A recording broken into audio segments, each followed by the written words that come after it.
लेकिन जब हम भारत में ट्रैक में आते हैं तो ठीक है, बीच बीच में जो है उसको एक ब्रेक दे के हम उस रैशनैलिटी को, ऑडियंस को फिर से जो है इमोशन में अगर होने वाली है, रसानुभूति में लिप्त है, तो उस वक्त तोड़ के हम बाहर लाते हैं। लेकिन रसानुभूति फिर भी चाहे वो व्यक्ति हम कर रहे हो, हमारे यहाँ का एक जरूरी हिस्सा बन जाती है। और उस वहाँ पर भी हम इन जगहों पर लाइव म्यूजिक का इस्तेमाल करते हैं। कहना भी मुझे अच्छा नहीं लगता कि लाइव म्यूजिक के साथ काम कर रहे होते हैं इस जगह पे भी। अब आखिर में जो तीसरा शब्द है प्रयोग, प्रयोग के बारे में अगर प्रयोग की बात शुरू की है तो जिन नामों को उदयन जी ने लिया, सचमुच में संगीत में ये बहुत बड़े नाम हैं जिन्होंने प्रयोग किए। प्रयोग का मतलब जो कुछ हो रहा था उससे, उस जैसे जो उपज, जो शब्द आपने संगीत से ले लिया, ये रंगमंच में बहुत इम्पोर्टेंट शब्द हो सकता है कि उसको और आगे ले जाना, उसको खत्म कर देना, तोड़ देना नहीं, बल्कि उसमें से कुछ और अंकुर और नए नए अंकुर उसमें से फूटना। तो रतन थियम ने ये काम बहुत खूबसूरती से, लेकिन रतन थियम के साथ मुझे काम करने का मौका मिला इसलिए क्योंकि रतन थियम एक ऐसे शख्स हैं जिन्होंने आज तक अपने ग्रुप के अलावा किसी भी थिएटर ग्रुप के साथ, इवन राष्ट्रीय नाट्य विद्यालय के साथ भी उन्होंने कोई प्रस्तुति का निर्देशन नहीं किया।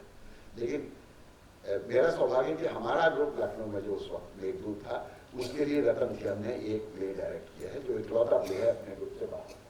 और जब वो उस प्ले को डायरेक्ट कर रहे थे, 1980 की बात है, तो 1980 में जब वो प्ले डायरेक्ट कर रहे थे तो उस वक्त हमसे कहा गया तुम स्क्रिप्ट लिखो। हमने कहा तो लेखक नहीं है, नाटक करते हो, हाँ तो लिख लोगे। एक लोक कथा लेके चला है, फिर उसमें कहा इसमें गीत लिखा। हमने कहा आज तक हमने गीत क्या कविता भी कुछ नहीं लिखा। तो कह रहे गीत और कविता में और संवाद में फर्क क्या है? हमने कहा उसको गाया जाना है। कह रहे तुम जो लिखोगे मैं तुम्हें दिखाऊंगा कि वही गाया जाएगा, वही गाया जाएगा। हमने कहा हमको मीटर वीटर के बारे में कह रहे कोई जरूरत नहीं है, मीटर हम बना लेंगे, हम अपनी गायकी से बना लेंगे। तो इस तरीके से एक नए तरह का एक संगीत की तरफ रतन थियम काम कर रहे थे। और उनके साथ उस 1.5 महीना करीब काम करने का जो अनुभव रहा, उसमें सचमुच में रंगमंच के प्रति, रंग संगीत के प्रति मेरी अप्रोच में बहुत ग्रोथ हुई। ये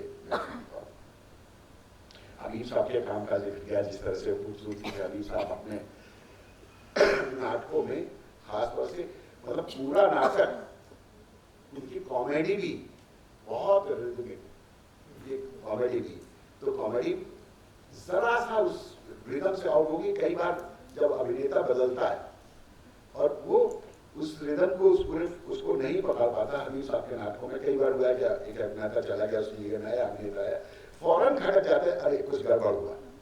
और वो गड़बड़ ये होता है कि वो उस पूरे रिदम को नहीं पकड़ पाता। और बाकी अच्छा अभिनेता है, सब कुछ भाव ला रहा है, सब कुछ कर रहा है, लेकिन उस रिदम को नहीं पकड़ पाता तो फौरन खटक जाता है।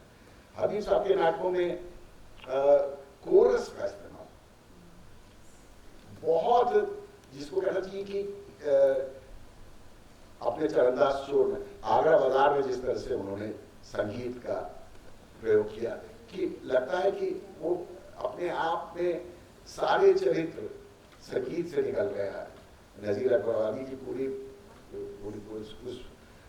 सारी उनकी शायरी को एक में पिरोते हुए संगीत को लेकर जिस तरह का प्रयोग किया था, वहीं से, जबकि उनका बहुत शुरुआती डिजाइन था और उन्होंने उसी समय से संगीत को लेके, नाटक में संगीत को लेके एक नई दिशा में काम करना शुरू किया था, जो चरणदास चोर में बहुत आगे बढ़ा हुआ दिखता है, वहां पर वो दिखता है। और आप और नाटक भी देख लीजिए, जिन लाहौरी देखिए, अगर आप स्क्रिप्ट पढ़ेंगे तो आपको लगेगा ये तो एक यथार्थवादी नाटक की स्क्रिप्ट है, लेकिन हबीब साहब ने उसको क्या बना दिया, वो यथार्थवाद से कहाँ लेकर गए और उस स्क्रिप्ट में कोरस का जिस तरह से उन्होंने उपयोग किया, वो उसके प्रभाव को बहुत बढ़ा देता है। कारंथ जी तो पालेकर जी का आपने जिक्र किया, पालेकर जी के साथ बहुत मतलब मुझे बस थोड़ा बहुत संपर्क रहा है इसलिए, लेकिन उनके काम को कम प्रस्तुतियाँ चूँकि इधर लखनऊ में उनके एक आधी नाटक यहाँ आए हैं, ज़्यादा देखने का भी मौका नहीं मिला, लेकिन इसलिए उनके काम के बारे में जो आपने बात करी वो शायद विस्तार से हो चुकी है। इसको मैं कारंत जी अद्भुत, कारंत जी का तो बिल्कुल अद्भुत काम रहा है। वो जिस तरीके से कितने उनके आज भी वो आमोद भट्ट से लेके सरस्वत राउत से लेके कितने स्टूडेंट्स हैं जो संगीत के ऊपर वो जो कि कारंत जी के रास्ते पे संगीत में प्रयोग कर रहे हैं। और बहुत उन्होंने तो मतलब संगीत को लगातार आप उनका अंधेर नगरी आप देख लीजिए, जिसमें अंधेर नगरी में उन्होंने संवादों को गवाया भी है।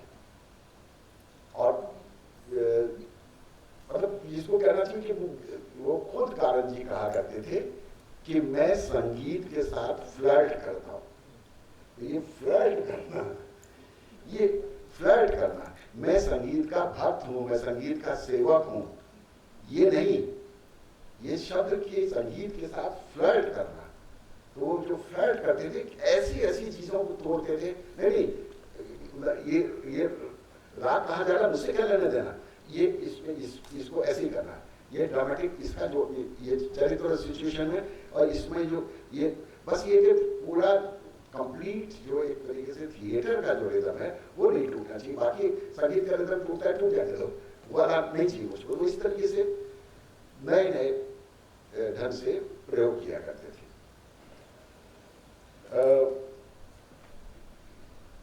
मैंने बहुत सारे नाटक किए जिसमें संगीत को लेके अलग ढंग से प्रयोग करने की कोशिश करी।